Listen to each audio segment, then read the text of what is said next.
After studying this module, you shall be able to know the dynamics of love and close relationships, their types and ways to enhance positive feelings, learn the history of romantic love theories and research paradigms, identify cross-cultural differences and similarities in the meaning and experience of love, and evaluate relationship between love and happiness, the current place of love in positive psychology. As humans, we are fundamentally social beings, and our connections to other people are vital to our health and happiness. Relationships provide an important coping resource through social support, fulfill needs for intimacy and sharing of life's burdens through self-disclosure, and represent an ongoing source of enjoyment and positive emotions through interactions with others. Love in all its manifestations, whether for children, parents, friends or romantic partners, gives depth to human relationships. Specifically, love brings people closer to each other physically and emotionally. When experienced intensely, it makes people think expansively about themselves and the world. The history of research on romantic love. In Greek terms, 4 traditions in the history of love can be noted. First is eros, which is the search for the beautiful. Then philia, which is the affection in friendship. Nomos, which is the submission and obedience to the divine. And agape, which is the bestowal of love by the divine. In an attempt to give a comprehensive history of love, Irving Singer came up with the classic The Nature of Love, a book that comes in 3 large volumes. The Nature of Love is a philosophical history of love from antiquity to the modern era. Hatfield and Rapson proposed that passionate love as an intense attraction has existed in all cultures and all historical periods and is essentially a human universal.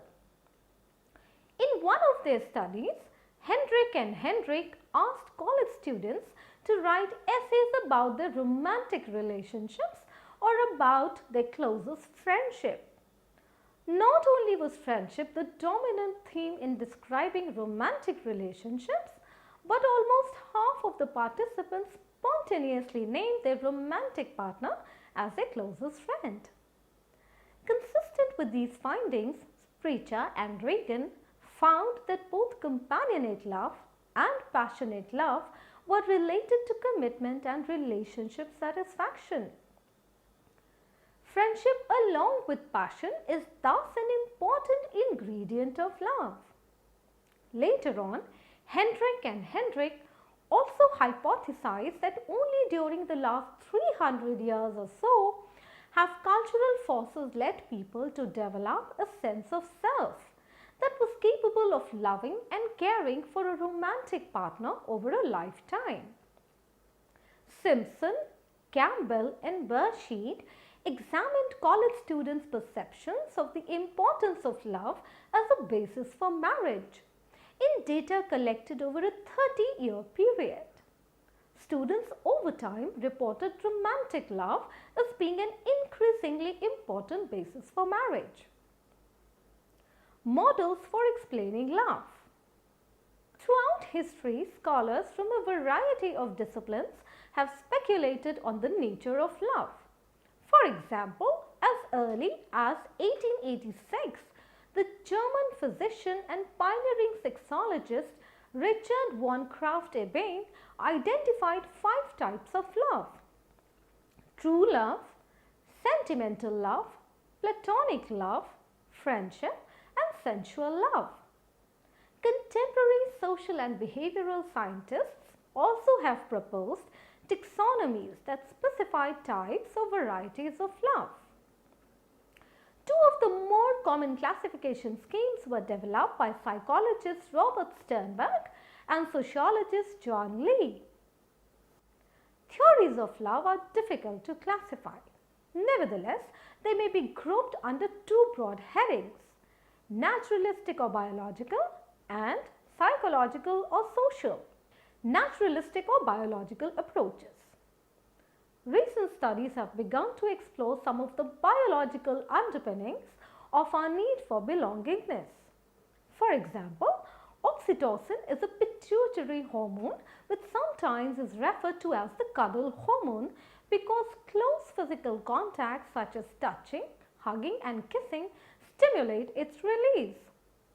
Oxytocin along with vasopressin helps humans and about 3% of other mammal species to experience lasting monogamous love. This combination of dopamine, which induces feelings of pleasure, oxytocin, which is associated with feelings of attachment, and vasopressin, which also promotes attachment and allows social recognition, leads to a learned behavior where we actually become addicted to our mate. In order to understand the brain's response to love, one must examine the brain and fully comprehend the myriad array of structures involved. One of the main structures involved with falling in love is the limbic system. The psychological or social approaches. Given the intense interest in love, psychologists over the past few decades have taken a different stand on this humane feeling of love. Few of these conceptualizations are as follows: passionate and companionate love. Bershed and Wallster classified romantic love into passionate and companionate love.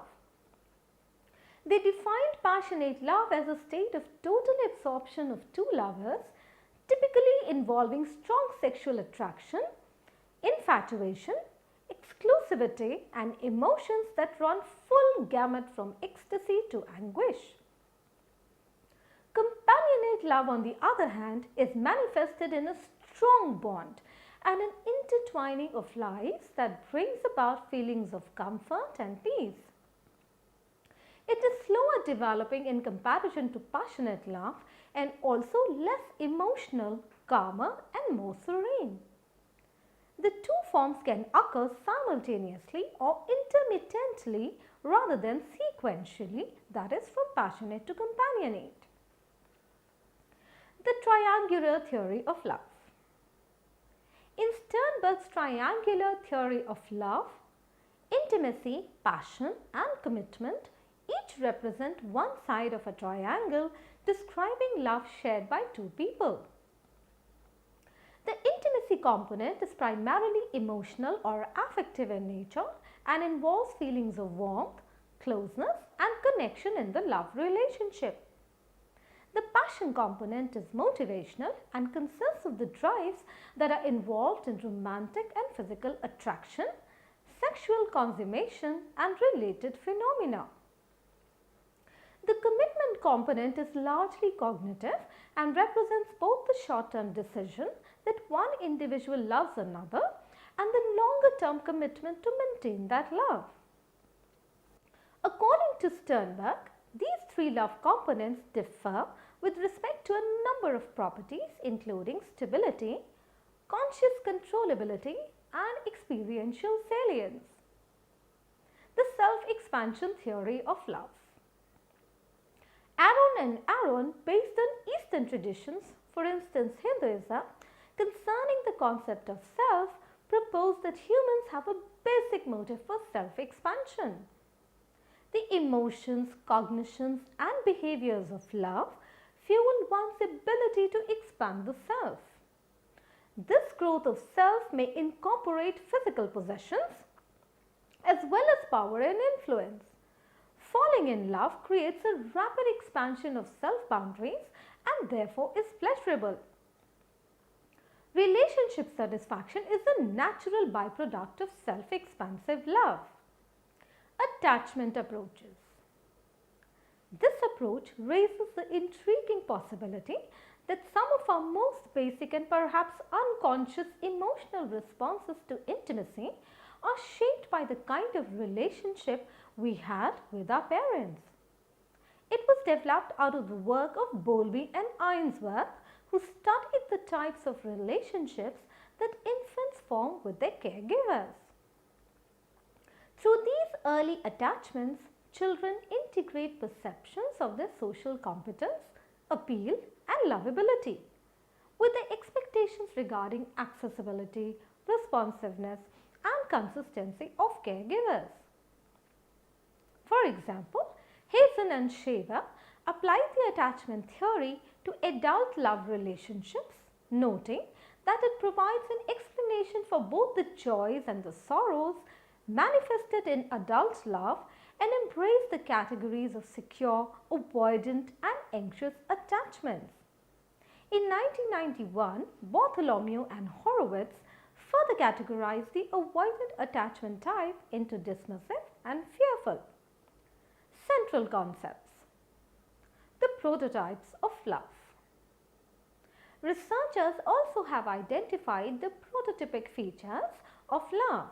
For example, in an earlier demonstration, Feher asked one group of participants to list the characteristics of the concept of love and a second group to rate how central each feature was to the concept of love. Features that the participants believed were central or prototypical to love included trust, caring, honesty, friendship, respect, concern for the other's well-being, loyalty, and commitment.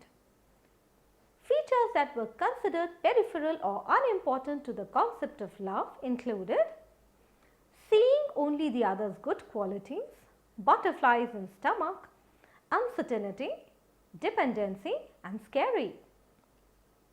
Love styles. In developing a typology of the different types that people love each other, Lee used the metaphor of a color wheel on which to place as many colors of love. As with color, there were primary love styles and secondary and even tertiary mixes. Considerable research on love styles has built on Lee's theory. 6 relatively independent types or styles of love have been forwarded. They are as follows. Eros, which is the passionate love where the lover idealizes the partner, has definite preferences for physical characteristics in a partner, and pursues love with intensity. A faint hint of platonic eros lingers in the definition of the style. Ludus is love played as a game for mutual enjoyment without the intensity of eros. It is short on commitment, and the game of love can occur with multiple partners simultaneously. This love style is reminiscent of medieval courtly love. Storge is friendship love and is analogous to companionate love. Pragma is practical love. It involves shopping for a mate with a list of desired qualities in hand. In pragma, a mate is selected on the basis of an appraisal. Mania is manic love. A manic lover desperately wants love but often finds that very painful. Thus, stormy passion is an apt descriptor, and a cycle of jealousy, dramatic breakups, and equally dramatic reconciliations characterizes this love style. Agape. Agape is selfless and giving love, where the person is fully concerned with the partner's welfare. Some degree of agapic altruism bolsters a love relationship, but total agapic love is reserved typically for the heavenly, not for the human realm. These 6 different love attitudes or styles have been used to explore many different aspects of love, including gender differences, relationship satisfaction, and love and friendship. The contemporary research on love. The popular commentaries about love can be traced to the classical Greek philosophers. Prominent in this regard is Plato's Symposium, a systematic and seminal analysis whose major ideas have probably influenced contemporary work on love more than all subsequent philosophical work together. On the other hand, four major intellectual developments of the 19th and 20th centuries provided key insights that helped shape the agenda for current research and theory of love. The first major intellectual development was the work of Charles Darwin, who proposed that reproductive success was the central process underlying the evolution of species, which led to the evolutionary concepts of mate preference, sexual mating strategies and attachment, as well as to the adoption of a comparative approach across species. A second development was the work of Sigmund Freud, after which light was shed on the importance of early childhood experiences, the powerful impact of motives of the human unconscious, function of defenses, and the role of sexuality as a force in human behavior. A third historically significant development was the work of Margaret Mead. Mead's vivid descriptions of cultural variations in the expression of love and sexuality led researchers to consider the influence of socialization and to recognize cultural variations in many aspects of love. During the 1970s, the emerging women's movement also contributed to a cultural climate that made the study of what had been traditionally thought of as women's concerns not only acceptable but in fact necessary for the science of human behavior. At the same time, social psychologists were beginning work that would show that adult love could be studied experimentally and in the laboratory. Love across cultures. While some scholars note that the rich texture and subtle nuances of love need to be understood within a cultural context, others believe that most fundamental aspects of love transcend place and time.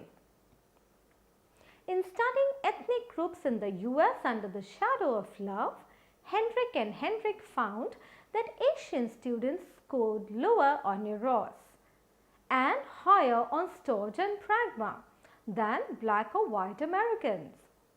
Dion and Dion compared the love styles of ethnically diverse groups of students in Canada and found that Asians scored higher on staunch love than Anglo groups. Love and happiness. Baumeister and Leary have argued persuasively that humans are a group species and thus have a need to belong. Consistent with this thesis, Myers and Dina, in discussing happiness, noted, throughout the Western world, married people of both sexes report more happiness than those never married, divorced, or separated. Flourishing relationships. Positive psychologists working in the area of close relationships have begun to focus on what makes existing relationships flourish.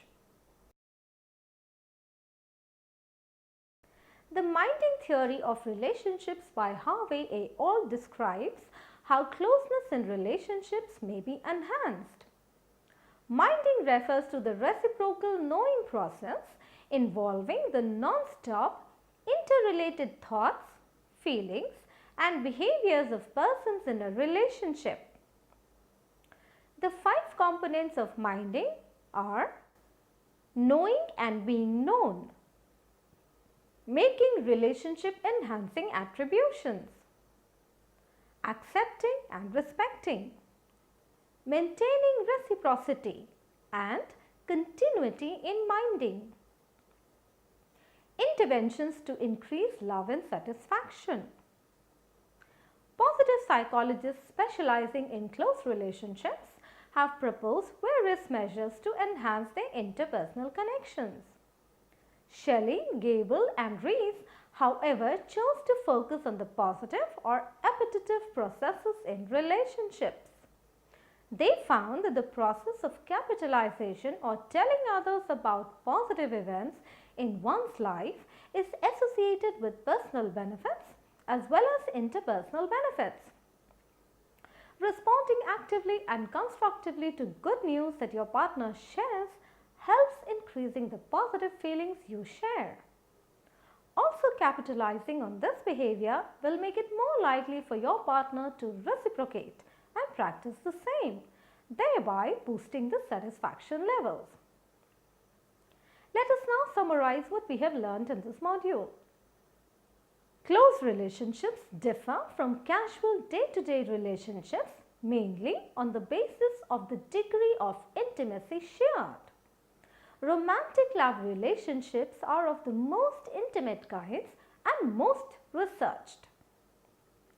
Two main approaches to studying love can be noted: naturalistic or biological, and psychological or social. There exist various prototypical features of love in many styles as well. All of these are very measurable by the different types of standardized love tests that are available. Research on love has grown from a rich history from initial focus on evolutionary aspects and is now widely focused on studying the cross-cultural aspects of love. The emotion as such is universal. The minding theory of relationships describes how closeness in relationships may be enhanced. Various interventions and adaptive behavioral methods are available to enhance one's positive feelings in a relationship. Love strongly correlates to happiness and thereby a significant focus in the field of positive psychology is required for this feeling.